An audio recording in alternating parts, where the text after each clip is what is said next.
মাটি দিয়ে যদি ভগবান গড়া হয় বা পাথর দিয়েও যদি ভগবান গড়া হয়, তাহলে মাটি বা পাথরে তো প্রাণী আছে। এখন সাধারণ মানুষ তো বোঝে না, যোগী যা বোঝেন, তাই না? কারণ তুমি চলিয়া ফিরিয়া বেড়াও, তাহা হইলে দূরের বস্তুকে না খুঁজিয়া নিকটের বস্তু বস্তু খোঁজাই তো ভালো, নাকি? একটা মন্দিরে যদি একটা বিগ্রহ থাকে, চলো কালীঘাটের মন্দির, কালীঘাটের মন্দির তোমার বাড়ি থেকে তো অনেক দূরে। হ্যাঁ গো, যে যেখানে থাকো। তাহলে বাবা বলছেন ওই মন্দিরে ঠাকুর তো অনেক দূরে।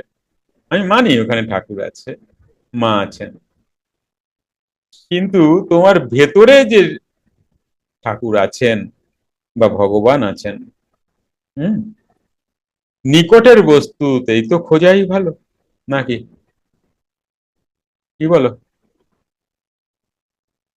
তিনি যখন তোমার ভেতরেও আছেন এবং উহা যখন সর্বাপেক্ষা নিকটে,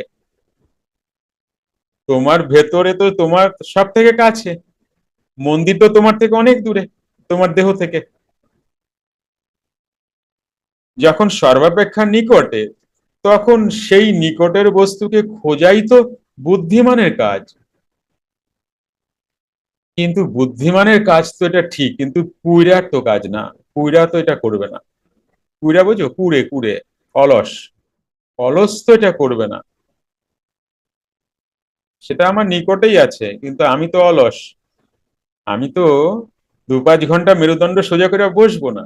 আমি তো চোখ খোলা রাখবো, আরে কত কিছু ঘটে যাচ্ছে, দেখলাম না দেখলাম না। হ্যাঁ, চোখ তো বন্ধ করতে ইচ্ছেই করবে না, চোখ খোলা। এই এই যে 1 ঘন্টা যদি আমি না দেখি, তাহলে আমার কত লস হয়ে যাবে। চোখ বন্ধ করলে তো লস, চোখ খুললে প্রফিট। বুঝে নাই?